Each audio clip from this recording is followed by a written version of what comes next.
किसी गांव में एक बहुत ही ज्ञानी पंडित रहता था। एक दिन वह अपने बचपन के दोस्त से मिलने के लिए दूसरे गांव में जा रहा था।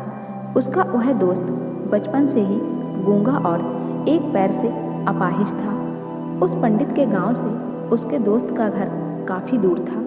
वहां जाने के लिए बीच बीच में कई सारे छोटे छोटे गांव पड़ते थे। पंडित रास्ते में अपनी धुन में चला जा रहा था। चलते चलते उसकी मुलाकात एक व्यक्ति से होती है। वह भी पंडित के साथ चलने लगता है। उस आदमी को देखकर पंडित बहुत खुश हो जाता है। उसने सोचा, चलो अच्छा हुआ, साथ साथ चलने से उसका सफ़र आसानी से कट जाएगा। बात की शुरुआत करने के लिए उस पंडित ने उस व्यक्ति से उसका नाम पूछा तो उसने अपना नाम धर्मराज बताया। पंडित को यह नाम कुछ अजीब सा लगा, लेकिन उसने नाम के विषय में कुछ और पूछना उचित नहीं समझा। दोनों धीरे धीरे साथ में चल रहे थे। तभी रास्ते में एक गांव आता है। गांव का प्रवेश द्वार आते ही धर्मराज ने पंडित से कहा, तुम आगे चलो, मुझे इस गांव में एक काम है, मैं तुमसे आगे मिलता हूँ। पंडित ने कहा, ठीक है। वह आगे रास्ते में चल देता है। कुछ देर बाद उस गांव में खबर फैली कि एक व्यक्ति को सांड ने अपनी सींग में फंसाकर मार दिया है। जैसे ही सांड ने उस व्यक्ति को मारा, ठीक कुछ ही देर में धर्मराज पंडित के पास आ गया। फिर दोनों चलना शुरू कर देते हैं और चलते चलते एक दूसरे गांव के द्वार पर पहुंच जाते हैं। उस गांव के बाहर एक बड़ा और विशाल मंदिर बना हुआ था। वहां पर आराम करने की सुविधा काफ़ी बढ़िया लग रही थी। पंडित के दोस्त का घर अभी वहां से बहुत दूर था और रात भी होने वाली थी। तो पंडित ने धर्मराज से कहा, रात होने वाली है, पूरे दिन चलते चलते थक भी चुके हैं और भूख भी लग रही है, तो यहाँ पर भोजन करके यहीं पर हम विश्राम कर लेते हैं, फिर सुबह के समय आराम से आगे की यात्रा जारी करेंगे। धर्मराज ने कहा, ठीक है, मुझे इस गांव में किसी को कुछ ज़रूरी सामान देने जाना है, तुम भोजन करके आराम करो, मैं बाद में आकर भोजन कर लूँगा। इतना कहकर वह वहाँ से चला जाता है। लेकिन उसके जाते ही कुछ ही देर बाद धुआं उठता हुआ दिखाई देता है और देखते ही देखते पूरे गांव में आग लग जाती है। पंडित ने हैरानी से सोचा कि यह धर्मराज जहाँ भी जाता है वहाँ कोई ना कोई अनहोनी जरूर हो जाती है, कुछ तो गड़बड़ है इस व्यक्ति में। लेकिन पंडित ने रात्रि में धर्मराज से कुछ भी पूछना उचित नहीं समझा। सुबह होते ही दोनों फिर से अपनी यात्रा शुरू कर देते हैं। कुछ देर चलने के बाद रास्ते में फिर से एक गांव आता है। धर्मराज ने फिर पंडित से कहा, आप आगे चलिए, मुझे इस गांव में अपने मित्र से मिलने जाना है, मैं अपने दोस्त से मिलने के बाद आगे रास्ते में मिलूँगा। यह कहकर धर्मराज वहाँ से चला जाता है। लेकिन पंडित इस बार आगे नहीं गया, वहीं खड़ा होकर धर्मराज को देखता रहा कि वह कहाँ जा रहा है और क्या करता है। तभी थोड़ी देर बाद लोगों की आवाज़ सुनाई देने लगी कि एक व्यक्ति को सांप ने काट लिया है और उसकी मृत्यु हो गई है। ठीक उसी समय धर्मराज फिर पंडित के पास पहुंच गया, लेकिन इस बार पंडित से रहा नहीं गया और उसने धर्मराज से पूछ ही लिया कि तुम जिस भी गांव में जाते हो वहां कोई ना कोई अनहोनी जरूर हो जाती है, क्या तुम मुझे बता सकते हो यह ऐसा क्यों हो रहा है? धर्मराज ने कहा, पंडित जी, आप तो मुझे बहुत ज्ञानी मालूम पड़े थे, इसलिए मैं आपके साथ चलने लगा था, क्योंकि ज्ञानियों का साथ बहुत अच्छा होता है। लेकिन आप अभी तक समझ नहीं पाए कि मैं कौन हूँ। पंडित ने कहा, मैं समझ गया हूँ, लेकिन मुझे कुछ शंका है। अगर आप ही अपना उपयुक्त परिचय दे दें तो मेरे लिए आसानी होगी। तब धर्मराज ने जवाब दिया कि मैं यमदूत हूँ और यमराज की आज्ञा से उन लोगों के प्राण हरण करता हूँ जिनकी उम्र पूरी हो चुकी है। हालांकि पंडित को पहले से ही इस बात की आशंका थी, फिर भी धर्मराज के मुंह से ये बातें सुनकर वह घबरा गया, लेकिन वह हिम्मत करके पूछता है कि अगर तुम सच में यमदूत हो तो मुझे बताओ, अगले मृत्यु किसकी होगी। धर्मराज ने जवाब दिया, अगली मृत्यु तुम्हारे उसी मित्र की है जिससे तुम मिलने जा रहे हो, और उसकी मृत्यु का कारण भी तुम ही बनोगे। ये बात सुनकर पंडित सहम गया और सोच में पड़ गया कि अगर सच में यह यमराज यमदूत हुआ तो उसकी बात भी सच होगी और उसके कारण मेरे बचपन के सबसे अच्छे मित्र की मृत्यु हो जाएगी। तो सबसे अच्छा है कि मैं अपने मित्र से मिलने ही ना जाऊं, कम से कम मैं उसकी मृत्यु का कारण तो नहीं बनूंगा। धर्मराज ने मुस्कुराते हुए कहा, तुम जो सोच रहे हो वो सब मुझे पता है, मगर तुम्हारे अपने मित्र से मिलने ना जाने से नियति नहीं बदल जाएगी। तुम्हारे मित्र की मृत्यु तो निश्चित है और वह अगले कुछ ही पलों में घटित होने वाली है। महाकाल के मुंह से ऐसी बातें सुनकर पंडित को झटका लगा, क्योंकि महाकाल ने पंडित के मन की बातें पढ़ ली थी, जो कि एक सामान्य व्यक्ति के लिए संभव नहीं है। अब पंडित को विश्वास हो गया कि यह धर्मराज सचमुच में यमदूत ही है। जब पंडित को यह पूर्ण विश्वास हो गया कि धर्मराज जी यमदूत हैं, तो वह घबरा गया। वह अपने मित्र की मृत्यु का कारण नहीं बनना चाहता था, इसलिए वह पलटकर अपने गांव की तरफ वापस जाने लगा। लेकिन जैसे ही पंडित वापस जाने के लिए मुड़ा, उसने देखा कि उसका मित्र तेजी से उसकी तरफ चला आ रहा है, जो कि पंडित को देखकर अत्यंत प्रसन्न दिखाई पड़ रहा था।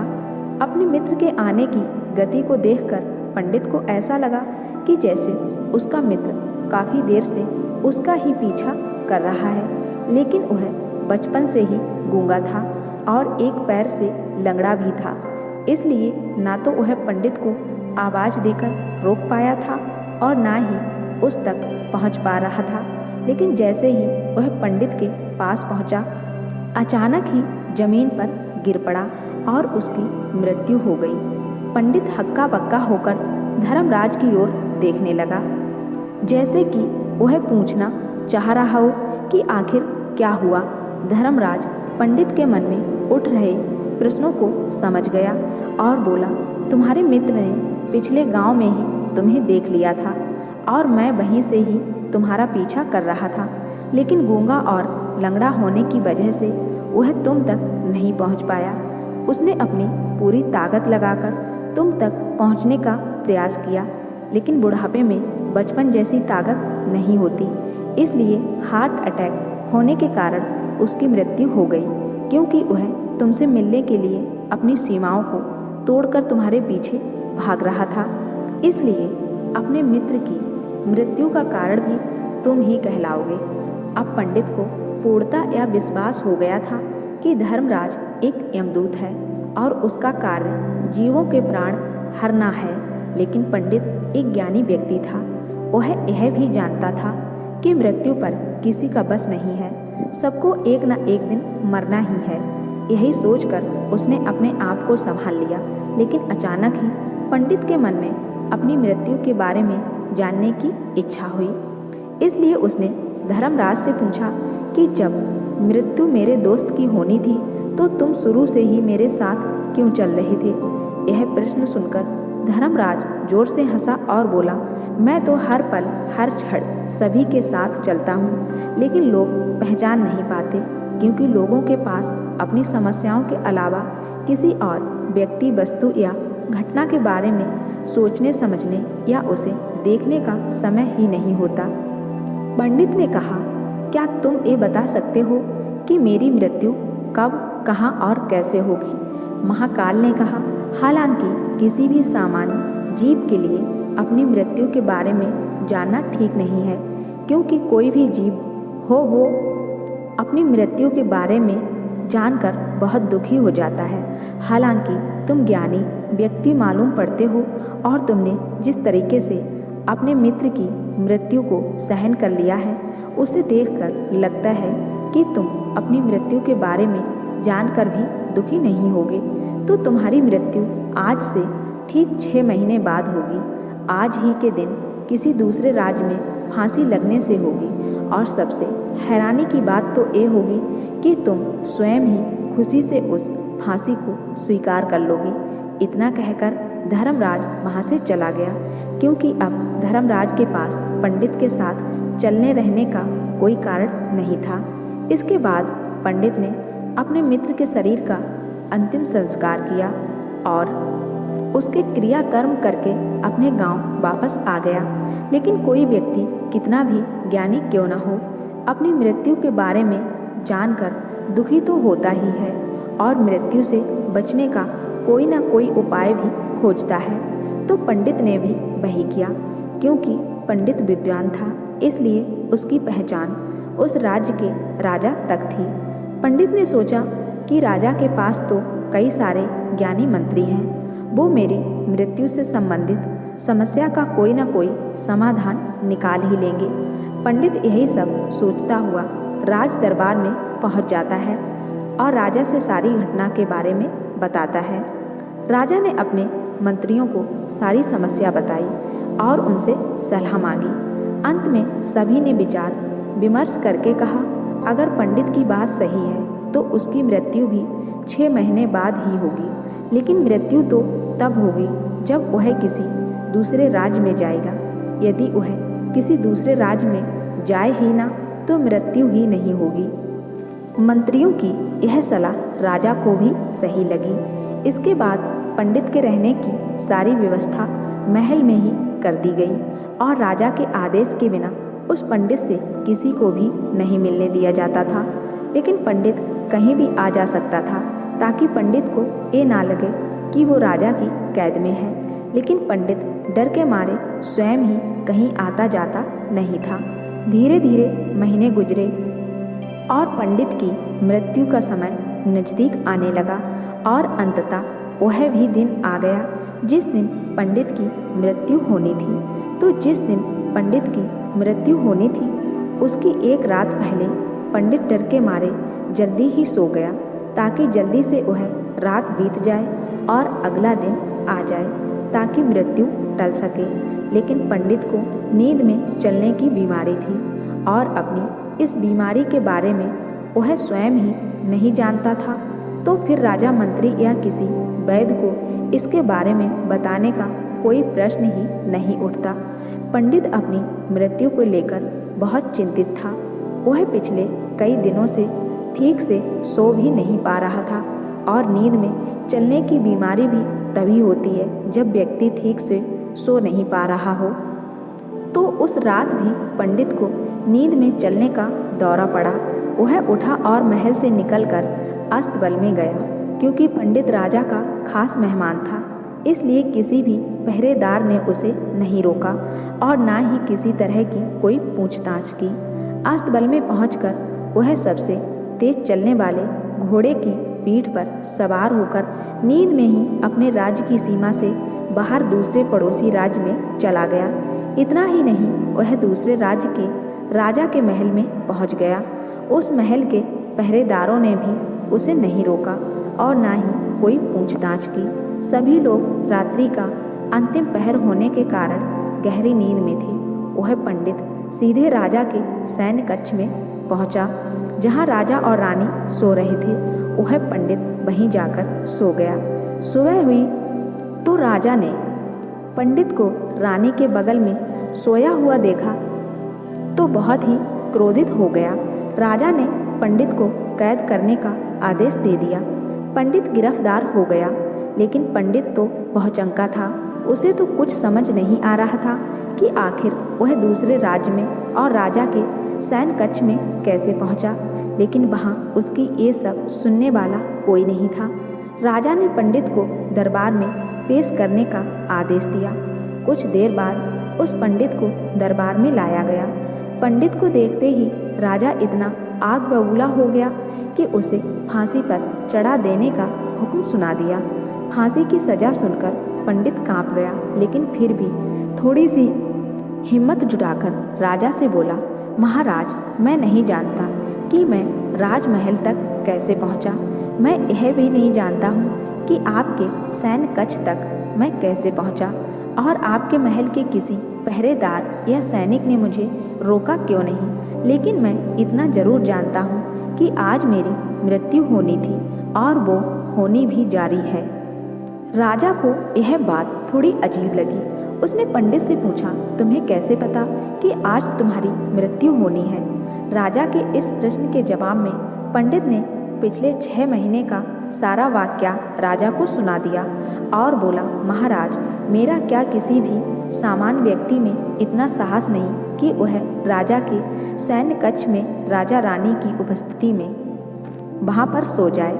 राजा को पंडित की बात में थोड़ा तर्क दिखाई पड़ा, लेकिन उसने सोचा कि यह मृत्यु से बचने के लिए धर्मराज और उसके द्वारा अपनी मृत्यु की भविष्यवाणी की कहानी बना रहा है। इसलिए राजा ने पंडित से कहा, यदि तुम्हारी बात सत्य है और आज तुम्हारी मृत्यु का दिन है, जैसा कि यमदूत धर्मराज ने तुमसे कहा था, तो आज तुम्हारी मृत्यु का कारण मैं नहीं बनूंगा। लेकिन यदि तुम्हारी बात झूठी निकली तो निश्चित ही आज तुम्हारी मृत्यु का दिन होगा, क्योंकि जिस राज्य से पंडित आया था उस राज्य का राजा इस राजा का मित्र था। इसलिए इस राजा ने तुरंत अपने कुछ सैनिकों को पड़ोसी राजा के पास भेजकर पंडित की बात की, सत्यता का प्रमाण मांगा। भेजे गए सैनिक शाम तक लौटे और उन्होंने राजा को बताया कि महाराज, पंडित जो भी बोल रहा है वो सत्य है। पड़ोसी राज्य के राजा ने पिछले 6 महीने से पंडित की रहने की सारी व्यवस्था अपने ही महल में कर रखी थी। पंडित राजा का खास मेहमान था। कल शाम राजा आखिरी बार पंडित से उसके कक्ष में मिले थे और उसके बाद यह इस राज्य में कैसे पहुंच गया, इसकी जानकारी किसी को भी नहीं है। इसलिए उस राज्य के राजा के अनुसार पंडित को फांसी की सजा देना ठीक नहीं है। लेकिन राजा के सामने एक नई समस्या थी, क्योंकि उसके बिना पूरी बात जाने ही पंडित को फांसी की सजा सुना दी थी। इसलिए अगर पंडित को फांसी नहीं दी जाती तो राजा के वचन का अपमान हो जाएगा, लेकिन अगर राजा की बात का मान रखा जाए तो बेवजह ही एक निर्दोष व्यक्ति की मौत हो जाएगी। राजा ने अपने सभी मंत्रियों से इस बारे में सुझाव मांगा, तो मंत्रियों ने राजा को सुझाव दिया कि महाराज, पंडित को एक कच्चे सूत के धागे से फांसी लगा दी जाए, जिससे आपके कथन का भी मान रह जाएगा और कच्चे सूत के धागे से पंडित को फांसी भी नहीं लगेगी और उसके प्राण भी बच जाएंगे। राजा को मंत्रियों का यह सुझाव पसंद आया और उसने ऐसा ही करने का आदेश दे दिया। पंडित के लिए कच्चे सूत के धागे से फांसी का फंदा बनाया गया और नियम के अनुसार पंडित को फांसी पर चढ़ाया जाने लगा। सभी लोग बहुत खुश थे कि ना तो पंडित मरेगा और ना ही राजा का वचन खाली जाएगा। पंडित को भी पूर्ण विश्वास था, इस सूत के धागे से तो उसकी मृत्यु हो ही नहीं सकती। उसी पर चढ़ने के लिए तैयार हो गया। जैसा कि धर्मराज ने भविष्यवाणी की थी कि तुम खुद ही अपनी फांसी को स्वीकार करोगे, लेकिन जैसे ही पंडित को फांसी दी गई, सूत का धागा तो टूट गया, लेकिन टूटने से पहले उसने अपना काम कर दिया था। पंडित के गले की एक नस सूत के धागे के झटके से कट चुकी थी और पंडित जमीन पर पड़ा तड़प रहा था। उसी पल उसके गले से खून की फुहार निकल रही थी और देखते ही देखते पंडित का शरीर पूरी तरह से शांत हो गया। सभी लोग आश्चर्यचकित थे और पंडित को मरता हुआ देख रहे थे।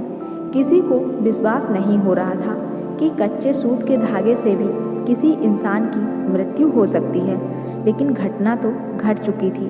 नियति ने अपना काम कर दिया था और धर्मराज की भविष्यवाणी सच हो चुकी थी।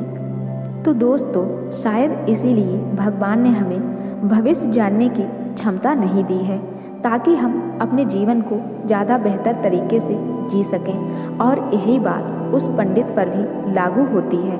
अगर पंडित ने महाकाल से अपनी मृत्यु के बारे में ना पूछा होता तो 6 महीने तक राजा के महल में कैद रहकर डर डर कर जीने की बजाय ज़्यादा बेहतर जीवन जीता। तो दोस्तों, उम्मीद करती हूँ आपको इस कहानी से एक अच्छी सीख मिली होगी। यह कहानी आपको कैसी लगी हमें कमेंट करके ज़रूर बताएं, और कहानी अच्छी लगी हो तो मेरे चैनल को सब्सक्राइब जरूर कर देना।